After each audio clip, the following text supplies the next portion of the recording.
और मलकानी जी जिस समय काम कर रहे थे उस वक्त इस बात की बहुत चिंता होती थी कि जिस विचार को मलकानी मानते हैं उस विचार के लोगों की बात कोई न सुने तो अच्छा है, कोई न पढ़े तो अच्छा है।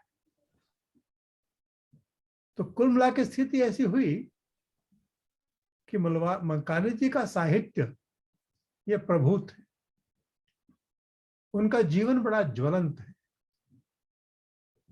मलकानी यानी एक सक्रिय, समर्पित, संजीदा स्वयंसेवक। जब वो पत्रकार बने, भारत का विभाजन हो गया, देश में जब उन्होंने काम शुरू किया तो उस जमाने में किसी के कैरियर के हिसाब से बड़ी बात थी कि हिंदुस्तान टाइम्स के संपादकीय विभाग में उन्हें नौकरी मिली। पर वो हिंदुस्तान टाइम्स तो एक अंग्रेजी अखबार तो था ही, खैर, लेकिन कोई ऐसा अखबार नहीं था जिससे मलकानी अपने विचारों को व्यक्त कर सके। और इसलिए तब के संघ के सर कार्यवाह श्री एकनाथ रानाडे, उन्होंने कहा, मलकानी, जिस विचार को जीते हो उसको लिखने पढ़ने के लिए जियोगे? मलकानी जी ने कहा, हाँ, इसमें क्या बात है, मैं स्वयंसेवक को करूंगा। तो उन्होंने तत्काल हिंदुस्तान टाइम्स से त्याग पत्र देकर ऑर्गेनाइजर का संपादन बनना स्वीकार किया और 4 दशकों तक लगातार ऑर्गेनाइजर के माध्यम से वो राष्ट्रवादी विचार की सेवा करते रहे। दुनिया भर में अंग्रेजी का पाठक जिस संघ को जानता है, सांस्कृतिक राष्ट्रवाद को जानता है, दीनदयाल उपाध्याय को जानता है, श्री गुरुजी को जानता है, तो उसके लिए जो कारणीभूत है वो है श्री के.आर. मलकानी की कलम। उनके माध्यम से ही लोग जानते हैं। और सब जानते हैं कि भारत की राजनीति में एक ऐसा काल आया है जिस काल में एक दैनिक अखबार बहुत महत्वपूर्ण बन गया था। बड़ा अखबार नहीं था, छोटा अखबार था, लेकिन बड़ी खबरों का छोटा अखबार था। जो अखबारों का अखबार था वह था मदरलैंड। मदरलैंड का संपादक मलकानी जी ने किया और उस संपादन से वो इतने खतरनाक हो गए कि आपातकाल लगने पर पहली गिरफ्तारी मलकानी की हुई, किसी अन्य बड़े नेता की नहीं हुई।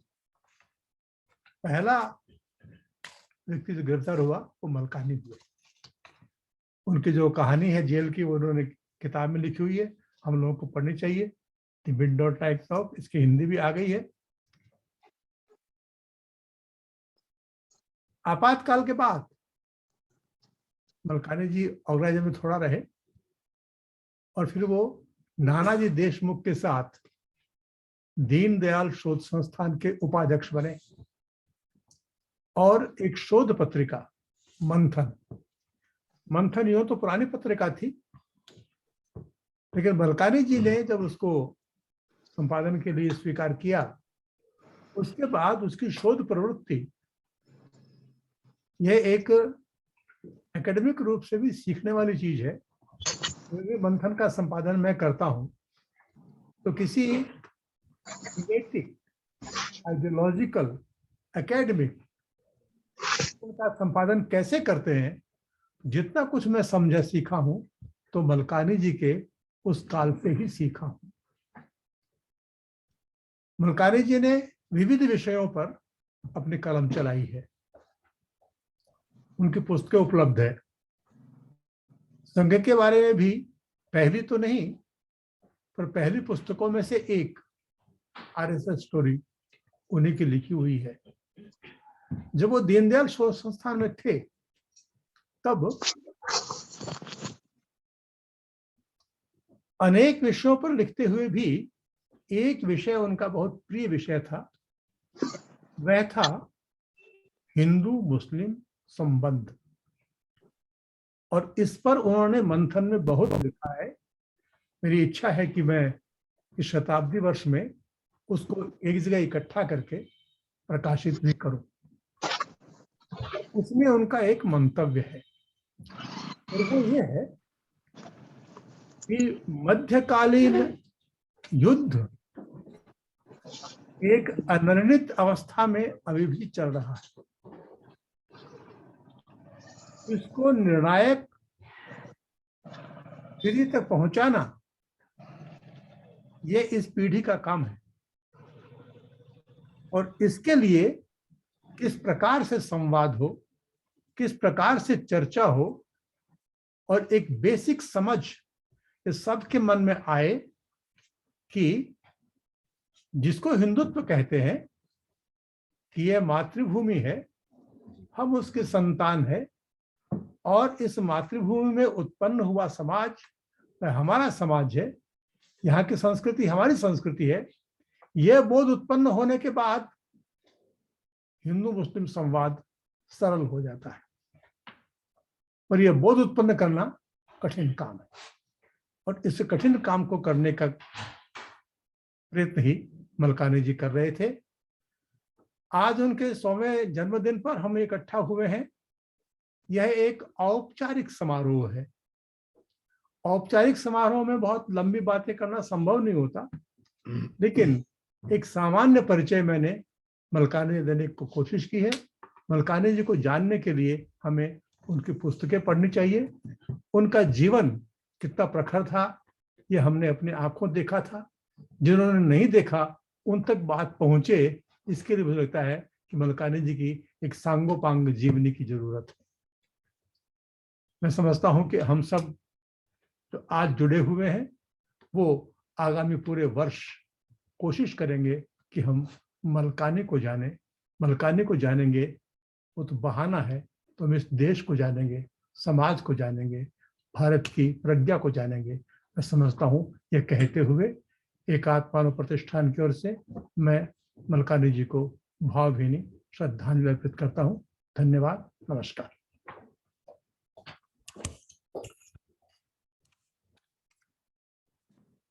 धन्यवाद आदरणीय महेश जी।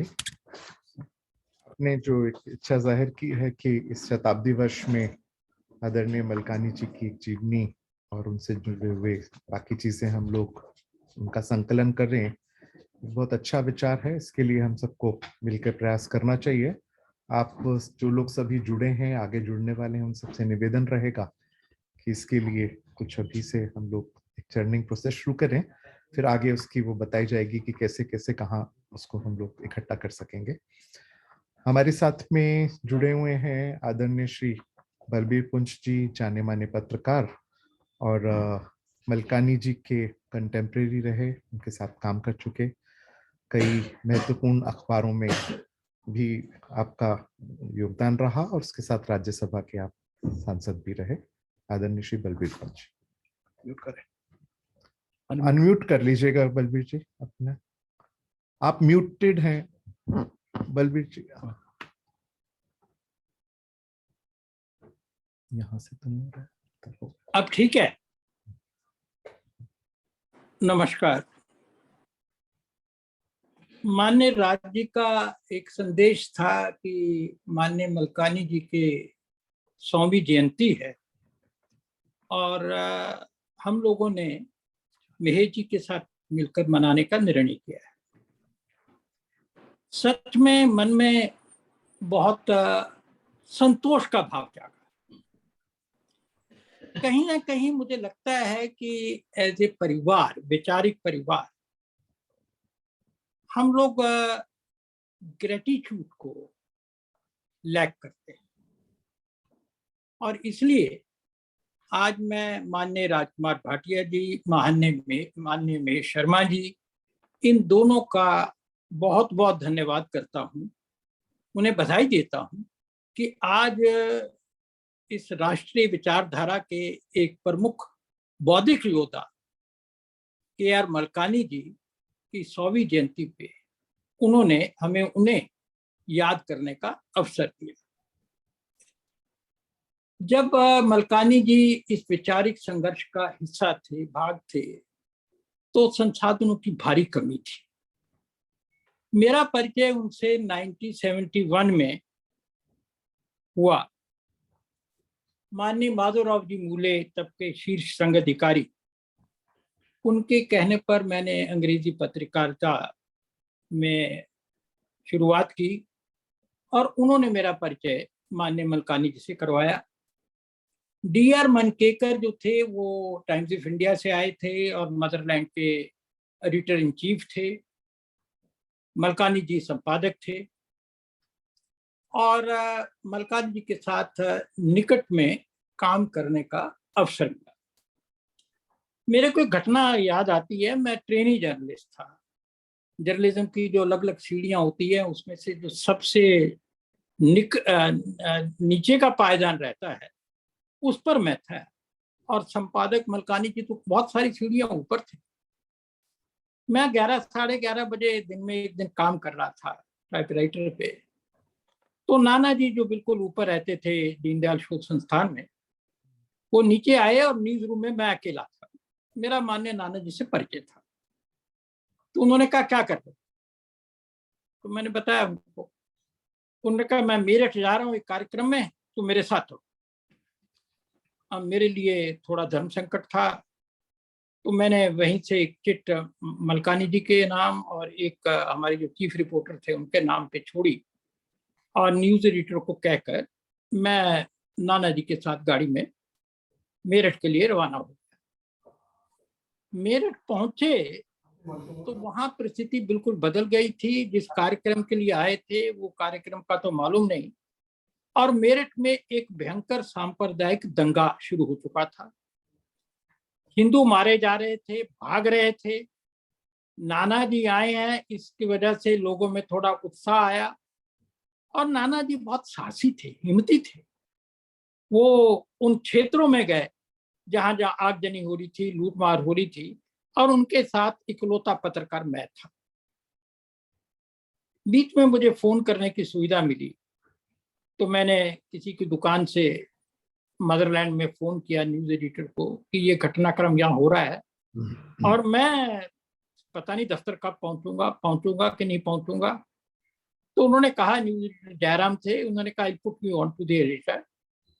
तो मैंने मलकानी जी से बात की तो उन्होंने कहा कि ये राइट है, ये चांस की बात है कि आप वहां पर हो, इसको अच्छे से कवर करो, वो कार्यक्रम को भूल। मैं लंबी स्टोरी है उसको छोटा कर रहा हूं। तो रात को 11 बजे के लगभग हम लोग वापस आए। मलकान जी घर जा चुके थे। मैंने स्टोरी टाइप करनी शुरू की। ये पहली कोई इस तरह की एक बड़ी घटना की मेरे लिए रिपोर्टिंग का मौका था। मेरे लिए कई चीजें ऐसी थी जो जिनकी मुझे जानकारी नहीं थी। मलकानी जी का न्यूज एडिटर के पास फोन आया, बलबीर पुंजागे क्या, उनका इज राइटिंग इज रिपोर्ट।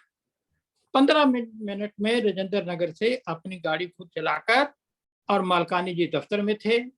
मुझे 1-1.25 घंटा लिखने में लगा। इंतजार किया, रिपोर्ट देखी क्योंकि रिपोर्ट क्रिमिनली बहुत सेंसिटिव थी और एक ट्रेनी रिपोर्टर लिख रहा था। उन्होंने उसमें आवश्यक सुधार किए। मैंने दोबारा उसको टाइप किया और अगले दिन मदरलैंड पहला अखबार था जिसमें मेरठ के दंगे की इतनी ज्यादा जानकारी थी। मलकानी जी एक बात पे हमेशा ध्यान देते थे, कहते थे comment is free but facts are secret. हमारा आइडियोलॉजिकल बायस हो सकता है परंतु हम लोगों को तथ्यों की और तर्कों को हमेशा पवित्र रखना चाहिए, हमेशा ध्यान रखना चाहिए। समय कम है, समय सीमा के बीच में मैं अपनी बात समाप्त करना चाहता हूं। आज इस आयोजन में भाग लेकर मेरे को बहुत संतोष हुआ और मैं पुनः माननीय राजकुमार भाटिया जी और महेश जी का कोटि कोटि धन्यवाद करता हूं और उसके साथ मलकानी जी के चरणों में अपनी श्रद्धांजलि देता हूं। वो बहुत समय तक बहुत सारे पत्रकारों के प्रेरणा स्रोत रहेंगे। नमस्कार, धन्यवाद। नमस्कार, धन्यवाद आदरणीय बलबीर जी, बहुत बहुत धन्यवाद। एक पत्रकार के नाते मैं स्वयं भी इस चीज को महसूस करता हूँ जो आपने कहा और उसको बहुत शिद्दत के साथ मैं भी प्रयास करता रहा उस को निभाने का। अब हम लोगों के बीच में जाने माने समाजसेवी कार्यकर्ता और मलकानी जी के साथ में जेल में रहे इमरजेंसी के दौरान श्री विजय प्रताप जी उपस्थित हैं। मैं उनसे निवेदन करूंगा कि वे कृपया बात करें।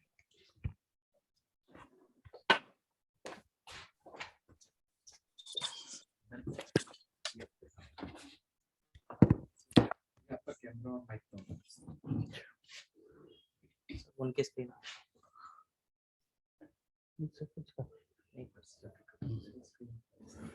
उनकी स्क्रीन आप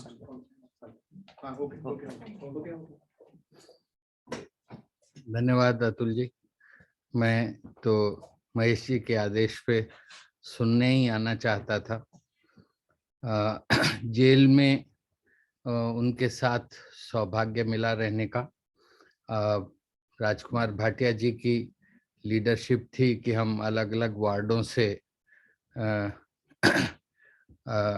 लोग 13 लोग थे राजकुमार जी की लीडरशिप में, और उसी में KR मलकानी जी सुबह सुबह किस तरह से जेल में जहां अंदर पूरी आज़ादी होती है वहां भी वो स्व अनुशासन से कैसे जीवन जीते थे, वो आज भी हमारे लिए प्रेरणा का काम करता है।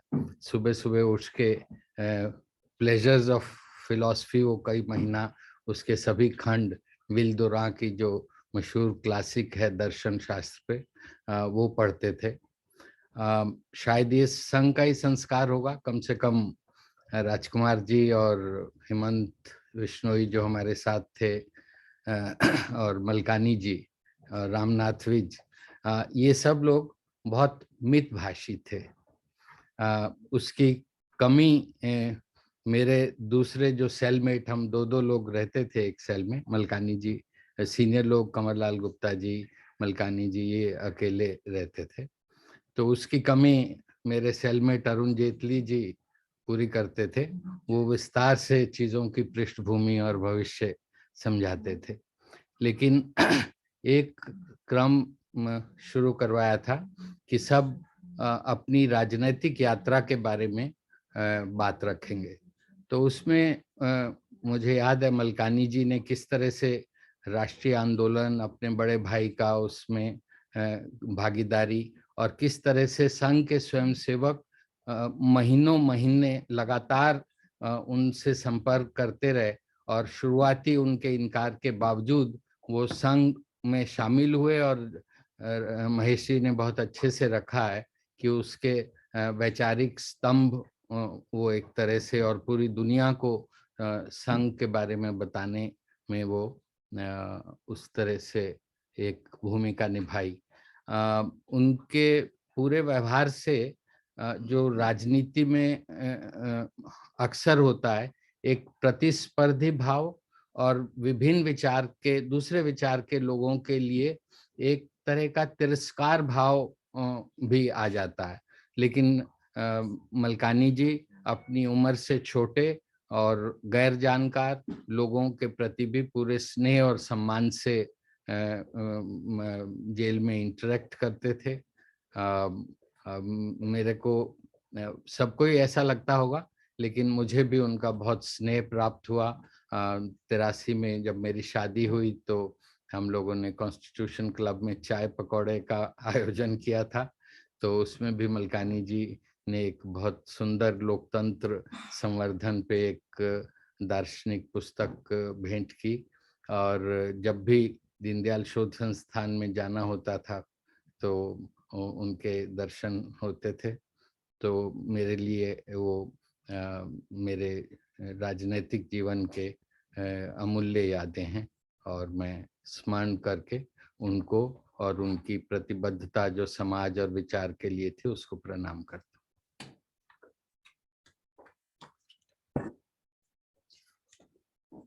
धन्यवाद डॉक्टर विजय प्रताप जी, आपका आभार। अब मैं निवेदन कर रहा हूं श्री R बालाशंकर जी से। R बालाशंकर जी उसी ऑर्गेनाइजर के संपादक रहे जिसके मलकानी जी भी संपादक थे। वे कृपया अपनी बात आप सबके सम्मुख रखेंगे। थैंक यू अदिल जी। आदरणीय Mageshji, Rajji.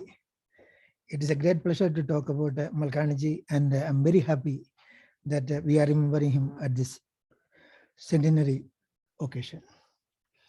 In fact, my experience with Malkaniji as a student and also as a person who worked under him and who at a later stage, very happily, he was kind enough to treat me as a friend. So as an editor, as a person, and then as an ideologue, I think it is a very fresh and very vibrant memory that I have about Malkaniji. I used to see him when he used to come for the Thursday Shakha. He was very regular, he was very punctual, and as Maheshji said, he was a very good Swayam Sevak. That was very particular about him.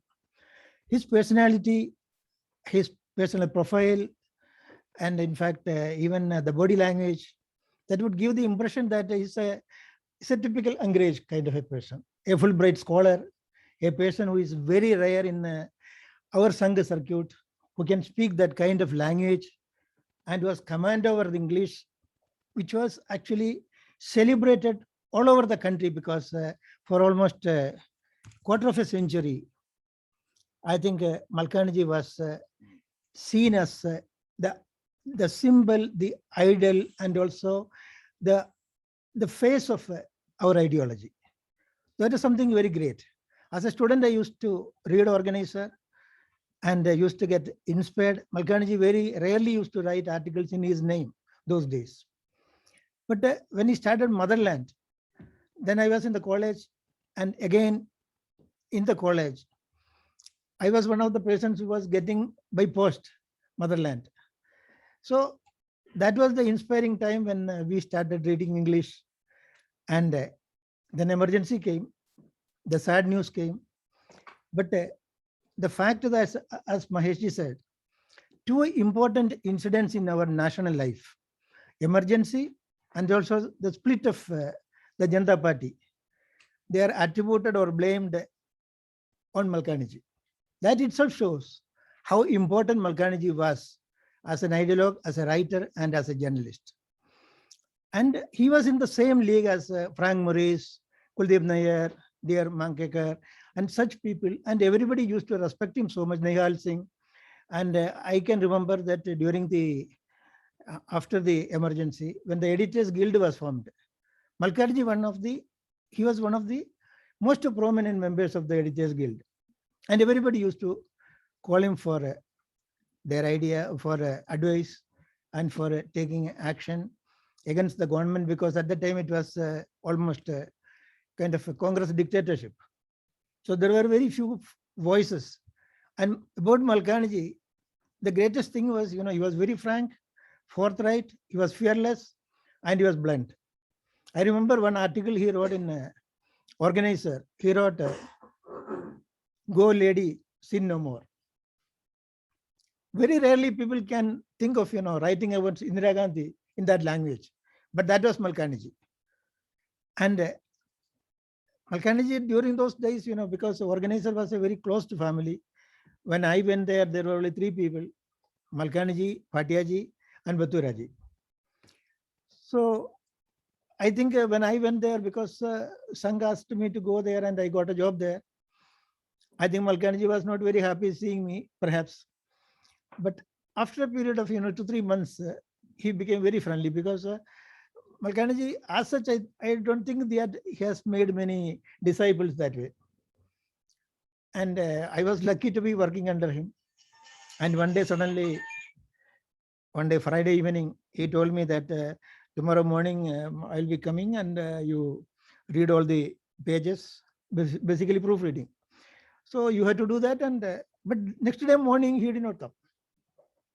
In fact, his editorship had over in Organizer. It was a very surprising moment.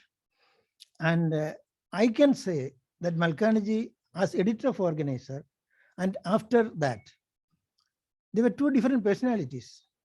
I met him after his editorship. He joined DRI, and as Maheshji said, in a very senior position as vice chairman. That Malkaniji was very friendly, extremely friendly. And he will discuss lot of things. But as editor, he was, I would say that, he was very reserved, all the time writing, all the time reading, and particularly he was all the time reading. And whatever he was reading, he will underline. And then he was very active in the Jansangh also and BJP also. In the BJP office also, I have seen him. There he will read everything in the morning, and then he will prepare statements, rejoinders, letter to editor, everything in a jiff of a moment. So that was Malkani ji. Malkani ji was a very rare personality. In fact, we are so lucky that we have had a person like that. And I don't think Sangh Parivar has produced such an eminent personality in the journalist field. And he is the greatest name that we can think of. One more thing I would say, that Malkani ji was kind enough to attend my very simple wedding. He blessed us there. He came with other leaders, because it was a very small affair, because I invited for blessing only few people. So Malkani ji was one of them. He came there, and my last meeting with him was when he was Pondicherry governor. And a person as a governor, you cannot believe that, he was so friendly, so simple and down to earth. And Malkani ji, when I went at that time with our Murli Manohar Joshi ji, we went on a program there. He received us with the shawl and, bouquet and all that. It was such a surprising then. And when we left after 3 days, he gave me one very beautiful painting of Tanjavur painting, which is, it is very important, and a very famous Tanjavur painting of Sri Krishna, and a small shawl and all that, and sweets. He was such a kind person, very loving. Thank you. Thank you Balashankar ji, thank you very much. अब हमारे साथ में organiser के ही एक पूर्व संपादक श्री शेषाद्रीचारी जी भी जुड़े हुए हैं. उनको अपनी क्लास लेनी है वहाँ मणिपाल यूनिवर्सिटी में, इसलिए मैं उनको आमंत्रित कर रहा हूँ कि वे कृपया अपनी बात कहें, फिर हम आगे बढ़ते हैं. धन्यवाद अतुल जी. ये बहुत अच्छा उपक्रम आपने सोचा है कि मलकानी जी की याद में कुछ किस्से और कुछ बातें बताएं. और जैसे कि पूर्व वक्ताओं ने कहा है, उन सभी लोगों का मलकानी जी से बहुत गहरा संबंध आया है. वैसे ही मेरा भी सौभाग्य रहा कि मैं उस पेपर का संपादक रहा जिस पेपर का मलकानी जी संपादक रहे. और वास्तव में कहा जाए तो वो ऑर्गेनाइजर नाम से कम जाना जाता था, मलकानी का पेपर माना जाता था.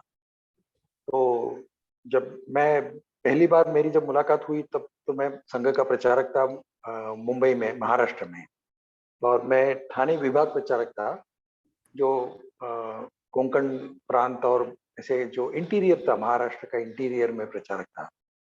और हम सब जानते हैं कि प्रचारकों के बड़े संकेत होते हैं, वो अपना कार्यक्षेत्र नहीं छोड़ते हैं. लेकिन मुझे कहा गया कि आप एक दिन मुंबई आइए, कार्यालय में आइए, एक मीटिंग है. तो मैं कार्यालय में आया और फिर पता चला कि वहाँ मलकानी जी आए हुए हैं और मलकानी जी कुछ लोगों से बात करेंगे. उन्होंने कुछ विषय रखा, फिर प्रश्नोत्तर हुआ. जब प्रश्नोत्तर हुआ तो मैंने भी एक प्रश्न पूछा, और मैंने प्रश्न अंग्रेजी में पूछा.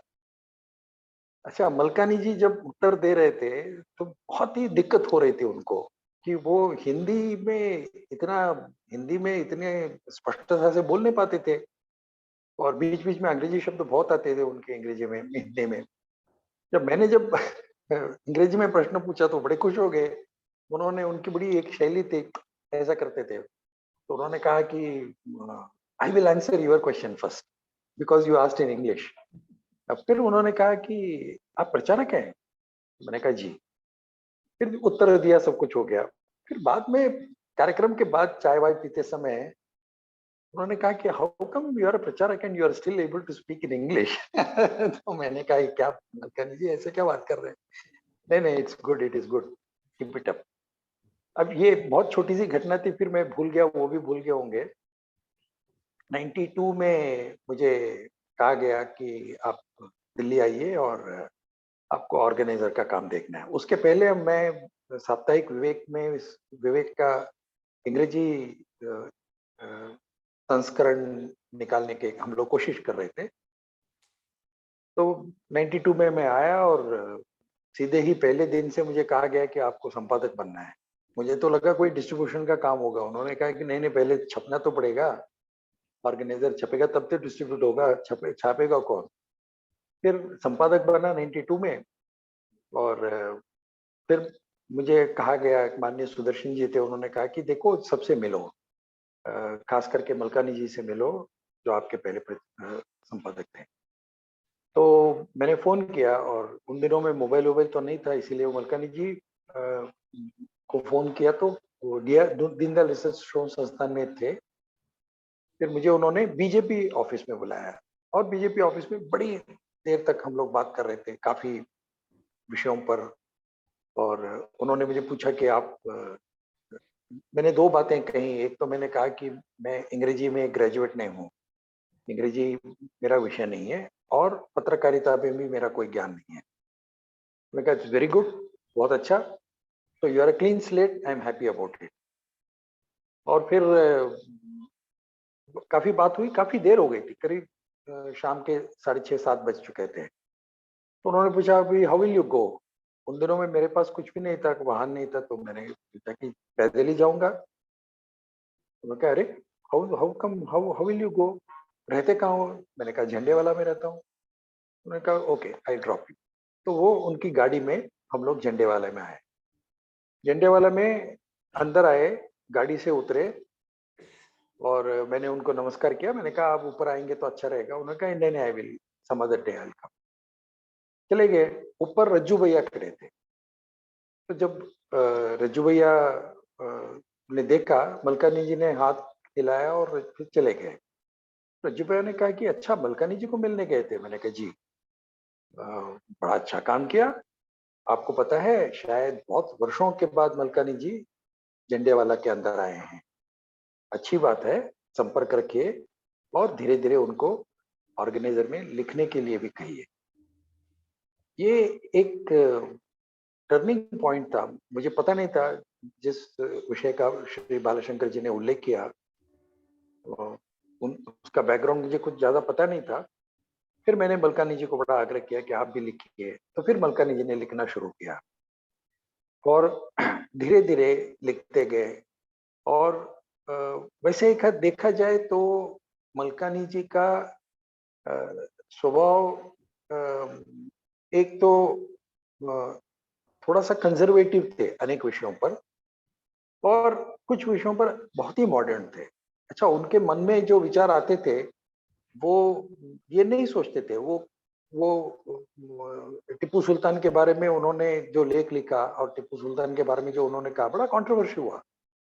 उन्होंने कहा कि देखिए कंट्रोवर्सी एक अलग चीज है, I don't want to get into the controversial part of it, but you cannot say that Tipu was all bad and there is nothing good about him.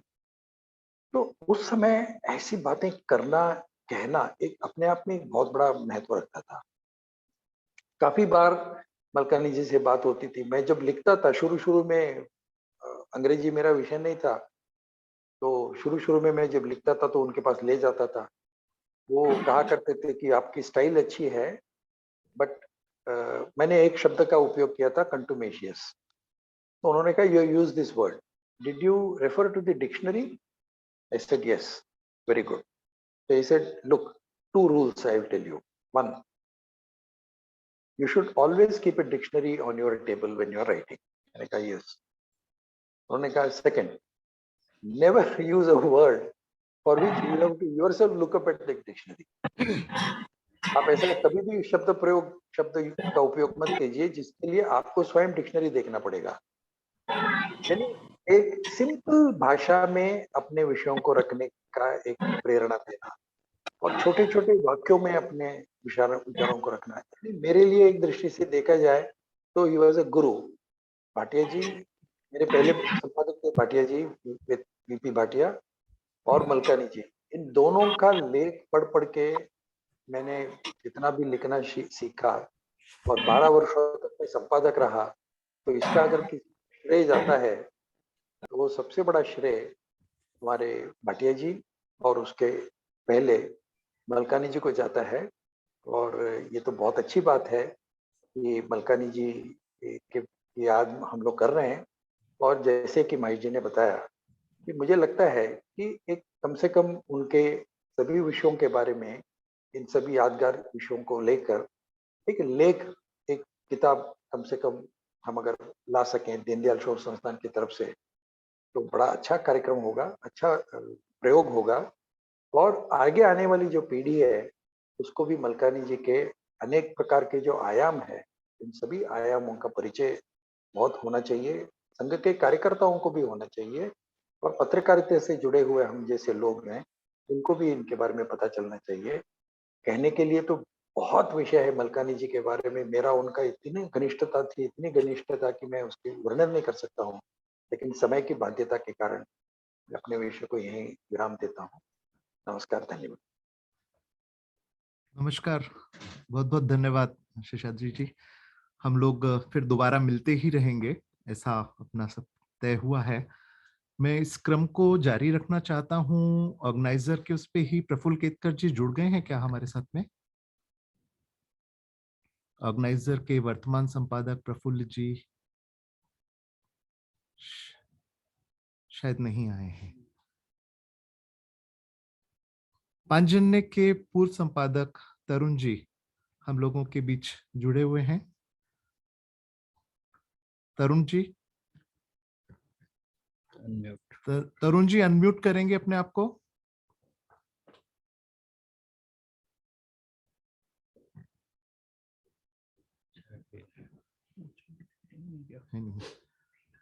Tarun ji नहीं। हेलो। हाँ हाँ जी तरुण जी, तरुण जी वीडियो भी ऑन कीजिएगा please अपना। हाँ जी हाँ जी। तरुण जी के पाँव में चोट है इसलिए यहाँ नहीं आ पाए, वरना तरुण जी ने यहीं आकर प्रत्यक्ष रूप से। अरे ये जूम निकल गया यार। हाँ जी, नहीं नहीं है, आप बिल्कुल हैं जूम पर। कहाँ है? नहीं नहीं है, हम सब देख पा रहे हैं आपको। हम मैं नहीं देख पा रहा हूँ ना। कोई बात नहीं, हम देख पा रहे हैं। अच्छा ये हाँ ये हो गया।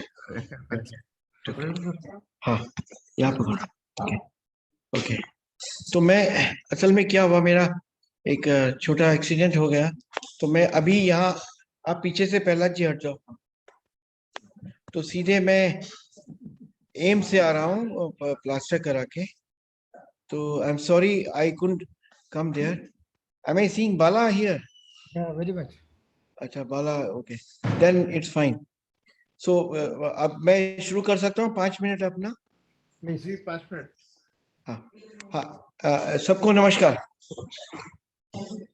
आदरणीय मलकानी जी के साथ मेरा संबंध समय हुआ जब त्यागी जी, ओम प्रकाश त्यागी जी का धर्म स्वातंत्र्य बिल वह बहुत चर्चित हो रहा था।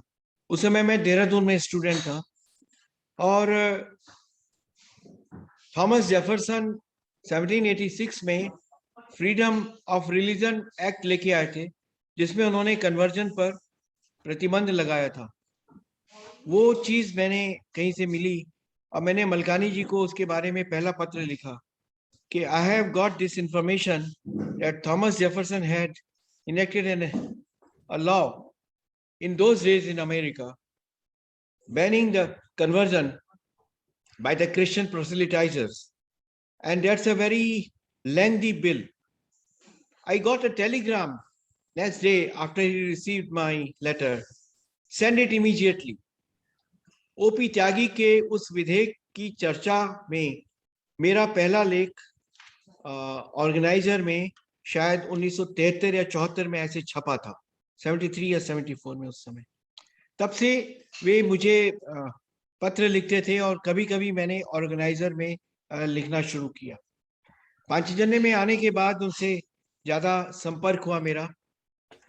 वे बड़े नियम के पक्के थे, समय के पक्के थे और बड़े जिद्दी थे। जो चीज वे ठान लेते थे उसको करके दिखाते थे। उनके जीवन के अनेक पहलू हैं, लेकिन उनके जैसा प्रखर राष्ट्रवादी संपादक मुझे केवल गिरिलाल जैन ही मिले और कोई नहीं मिला। उनकी तुलना मैं और किन्हीं से नहीं कर सकता। उनके अपने कुछ एक मान्यताएं थी, जैसे पाकिस्तान के साथ किस आधार पर मित्रता हो सकती है, अखंड भारत किस प्रकार से बन सकता है, सांस्कृतिक भारत, और वो बनना चाहिए वो हिंदुओं के भी हित में होगा और पूरे देश के हित में होगा। उनका कश्मीर और पाकिस्तान के अनेक नेताओं के साथ, संपादकों के साथ बहुत गहरे संबंध थे। हम तक्षशिला गए थे मीना कुमार जी के साथ, जो उस समय लोकसभा स्पीकर थी। तक्षशिला में मुझसे लोग मिलने के लिए आए, मलकानी जी के बारे में जानकारी लेने की। जो पहचान उन्होंने ऑर्गेनाइजर को दी वो बाद में कभी नहीं मिली। आज भी लोग ऑर्गेनाइजर को मलकानी जी के नाम से ही जानते हैं, लेकिन क्यों जानते हैं? Because he never compromised on the principles. उनकी जो वाणी, उनकी जो लेखनी थी, उसमें उन्होंने कभी समझौता नहीं किया। और इसीलिए अगर इंदिरा गांधी सबसे ज्यादा किसी पर कुपित या जिससे उन्हें एक भय होता था, तो वह नाम था KR मलकानी और ऑर्गेनाइजर का। और इसीलिए उनको प्रतिबंधित करने के लिए सबसे पहला उन्होंने मदरलैंड के माध्यम से उन्होंने पहले कदम उठाया। मलकानी जी ने बहुत सीधा जीवन जिया, सादा जीवन जिया। राजेंद्र नगर में बहुत कम लोग उनके घर गए होंगे। मैं कई बार उनके यहाँ भोजन भी करके आया। और हरि प्रकाश उनका सहायक था, तो हरि प्रकाश उनके जीवन का एक अनन्य साथी रहा, जो कहाँ है मुझे मालूम नहीं, लेकिन उनकी शताब्दी में उनका ध्यान। और मलकानी जी इस्तीफा दें, यह चिट्ठी भी हरि प्रकाश जी उनको राजेंद्र नगर में उनके घर में लेकर गए थे। मलकानी जी ने बहुत दुख सहे, बहुत तिरस्कार भी सहा, बहुत कष्ट भी सहे, लेकिन जब वे पौंडीचेरी में उपराज्यपाल बने तो उस समय मैं उनके साथ एक सप्ताह रहा था। और उनकी पुस्तक थी जिसमें उन्होंने काफी कुछ उद्घाटित किया था, और वो पुस्तक उन्होंने मुझे पढ़ने के लिए भी दी। उसकी पांडुलिपि शायद सिंधु के पास अभी भी होगी, या विक्रम के पास होगी। लेकिन उन्होंने मुझे कहा कि तरुण, मैंने एक जिंदगी में बात सीखी है, संगठन के दुख, संगठन द्वारा तुम्हारे प्रति अगर तुम्हें लगता है कि ऐसा नहीं करना चाहिए था, वो कभी अपने शब्दों में व्यक्त मत करना। दुख उठा लेना, फुटपाथ पे रह लेना, लेकिन कभी संगठन को आहत मत करना। ये मलकानी जी का मूल मंत्र था। मुझे मालूम है, 100% मालूम है कि उनकी नियुक्ति पहले महाराष्ट्र में राज्यपाल के रूप में हुई थी, और फिर किस कारण से उनको पांडिचेरी में उपराज्यपाल बना के देखा, वो भीतर की राजनीति थी, पर उसमें भी वे खुश थे।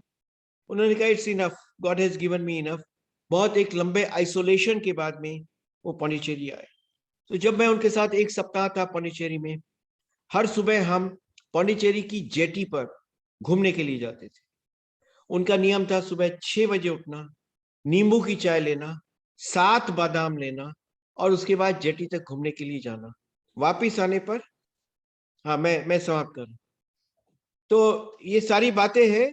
मलकानी जी एक विद्रोही संपादक थे, हिंदू राष्ट्रवादी संपादक थे, और हिंदू राष्ट्रवाद का उन्होंने जो प्रणयन किया वो बहुत कम लोगों ने किया। उन्होंने राष्ट्रीय स्वयंसेवक संघ पर भी पुस्तक लिखी, जो अब तक की एकमात्र पुस्तक थी जिसको भी संघ के बारे में जानना होता था तो मलकानी जी की ही RSS स्टोरी वो पढ़ता था। उनको हार्दिक श्रद्धांजलि। आपने मुझे बोलने का समय दिया, इसके लिए बहुत आपका धन्यवाद। नमस्कार, धन्यवाद। जय हो। धन्यवाद तरुण जी। मेरा खड़े होने को कृपया अन्यथा ना लें। मैंने जैसा बताया था कि कुछ समय सीमाओं में हम लोगों को रहना है, लेकिन आपने बहुत सुंदर संस्मरण हम लोगों को सुनाए। अब मैं निवेदन करूंगा आदरणीय गोविंदाचार्य जी से, प्रसिद्ध चिंतक व विचारक और मलकानी टेम्परेरी रहे आदरणीय गोविंद जी हम सबके सामने अपनी बात रखेंगे। सबको प्रणाम करता हूँ। आज के विशेष दिन पर मलकानी जी का स्मरण होना बहुत स्वाभाविक है, और जो उनसे मन से जुड़े हुए यहाँ एक एक को मैं देख रहा हूँ, मुझे भी अच्छा लग रहा है। मैं इतना ही कहूँगा कि उनके साथ बैठना DRI में हो या BJP दफ्तर में हो, एक ट्रीट था। 2 कप चाय और बिस्किट के साथ जो आपका ज्ञान वर्धन होता था, वो अद्भुत। Breaking the path, out of the box thinking, out of line thinking, ये सब की सीखने की स्थली थी KR मलकानी का स्थान। संघ की वो आवाज थी। ऑर्गेनाइजर पढ़ते ही लोग संघ का ही मानते थे उसको, क्योंकि उनकी लेखनी में ऐसा विषय प्रतिबद्धता, क्लैरिटी और सही प्रस्तुतिकरण। वे कल्चरल नेशनलिज्म के समर्थक थे। नेशन कॉन्सेप्ट पर फिर रीलुक करना चाहिए, ऐसा उनका मत था। टेरिटोरियल नेशनलिज्म को वो बहुत स्थान नहीं देते थे और बाकी लोगों के साथ संवाद के लिए विश्वास और अपनी ओर से सही प्रस्तुतिकरण, ये उन्होंने हमेशा किया और हम सबको भी ये सब बातें उन्होंने सिखाया है। गुरुकुल मलकानी जी को मैं अपनी विनम्र श्रद्धांजलि अर्पित करता हूँ। बहुत बहुत धन्यवाद गोविंद जी। अब हम इन वक्ताओं के अब हम समय के हमारे कार्यक्रम की समय सीमा लगभग समाप्त होने को है। स्वर्गीय मलकानी जी की सुपुत्री सिंधु जी हम लोगों के बीच में उपस्थित हैं। मैं उनसे निवेदन करूंगा कि वे कृपया परिवार की ओर से कुछ कहेंगी। 2 मिनट नहीं बोलो। की बेटियों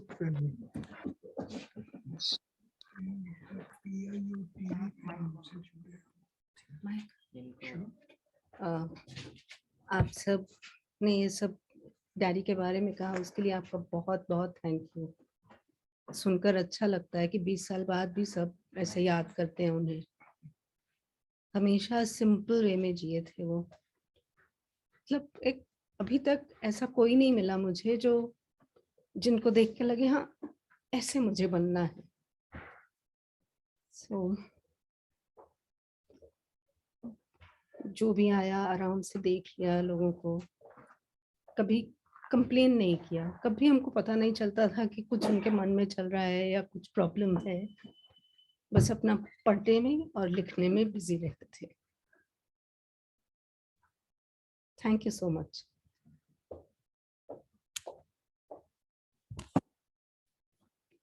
धन्यवाद सिंधु जी।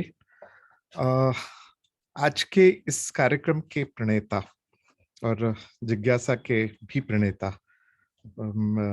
सबके प्रिय प्रोफेसर राजकुमार भाटिया जी, अब आपके सामने आभार व्यक्त करेंगे।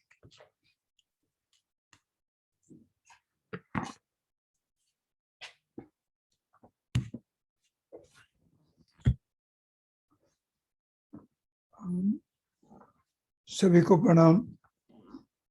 मैं भी मलकानी जी के बारे में बोलना चाहूँ तो बहुत कुछ बोल सकता हूँ।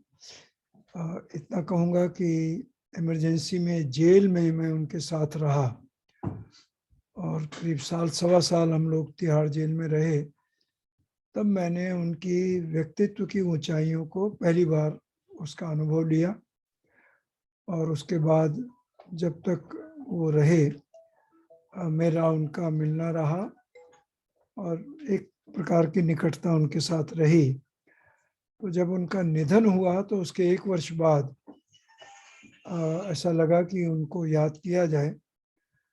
तो 2004 में भी उनका जन्म 19 नवंबर को जन्म तिथि पर एक कार्यक्रम किया। 2005 में भी किया, 2 कार्यक्रम किए। मेरी इच्छा तो थी कि हर वर्ष कार्यक्रम हो, लेकिन ये चीज़ें सोचना आसान होता है, करना कठिन होता है। तो बहुत समय निकल गया।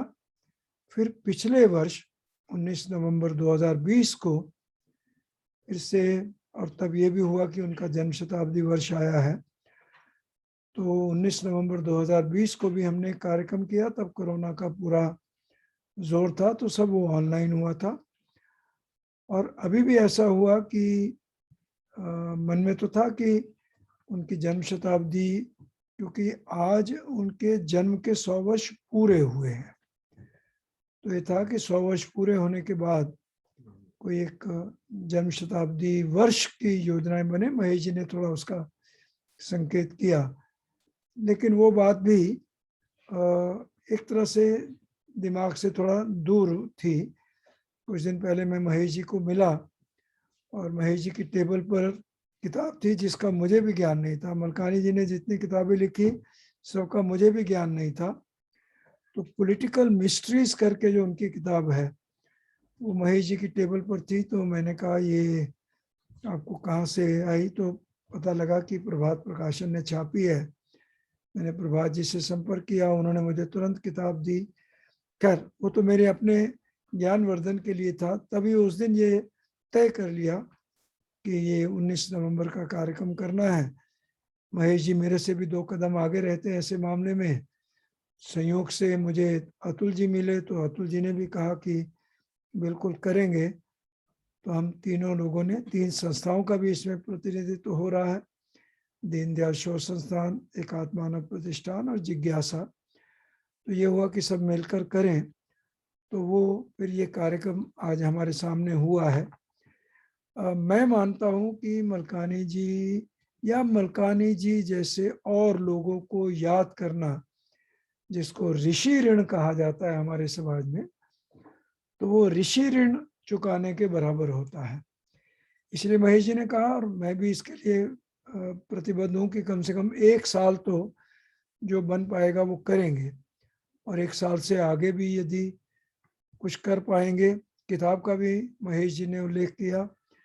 तो किसी व्यक्ति को अमर बनाना हो तो उसके बारे में किताब से ज्यादा कोई अच्छी चीज नहीं हो सकती, ये मेरी दृढ़ धारणा है। हम में से प्राय सभी लोग संघ को जानते हैं, और संघ में एक से बढ़कर लोग ऐसे होते हैं कि जिनका जीवन बहुत ही अनुकरणीय होता है। तो कभी कभी कोई ये भी कहता है कि भाई कितने लोगों को याद करोगे? तो मैं कहता हूँ कि मैं जितनों को कर पाऊंगा उतनों को मैं करूंगा, बाकी आपको करना है आप करिए। तो इसलिए जो अनुकरणीय लोग हुए हैं उनको किसी न किसी रूप में याद करना, उनको एक पुस्तक के रूप में अमर बनाना, मैं समझता हूँ कि ये एक ऋषि ऋण होता है जो ज़रूर चुकाया जाना चाहिए। यहाँ जो आज आए हैं और जिन्होंने ऑनलाइन ज्वाइन किया है उन सबका धन्यवाद। 3 संस्थाएं जिसका मैंने जिक्र किया, दीनदयाल शोध संस्थान, एकात्म मानव प्रतिष्ठान और जिज्ञासा, ये तीनों मिलकर ये कोशिश करेंगे कि कम से कम साल भर कोई जन्म शताब्दी के लिए जो बिफिटिंग आयोजन हो सकते हैं वो हों। और आगे कैसे मलकानी जी की स्मृति को और उनके विचारों को, और जैसा महेश जी ने शुरू में कहा वो भी ठीक है कि वास्तव में व्यक्ति को याद करने से ज्यादा और जो बातें, जिन चीजों के लिए वो व्यक्ति ने जीवन लगाया, उन चीजों का जो समाज में एक हमेशा महत्व रहता है, तो वो भी एक एंगल है, केवल व्यक्ति को याद करना ही नहीं है। तो मैं समझता हूँ कि साल भर हम प्रयास करेंगे। जो लोग यहाँ बैठे हैं, सुन रहे हैं, ऑनलाइन सुन रहे हैं, तो ये आयोजन और कैसे समृद्ध हो सके, संपन्न हो सके, उसमें अगर जितना भी लोगों का हमें सहयोग मिलेगा वो सहयोग की भी हम अपेक्षा जरूर लेकर चलेंगे। सबको बहुत बहुत धन्यवाद। ये वर्चुअल कार्यक्रम में ताली वाली नहीं बजनी।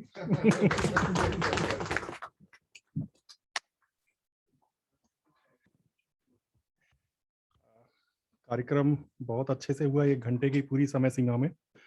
और यहाँ उपस्थित जो सब लोग हैं वो अब चाय और थोड़ा अल्पाहार के लिए आमंत्रित हैं, और जो लोग वर्चुअल रूप से जुड़े हुए हैं अपने अपने निज स्थानों पर निज सुविधानुसार ग्रहण करें। धन्यवाद। चलिए, हाँ, हम भी चाय पी रहे हैं। नमस्कार। नमस्कार।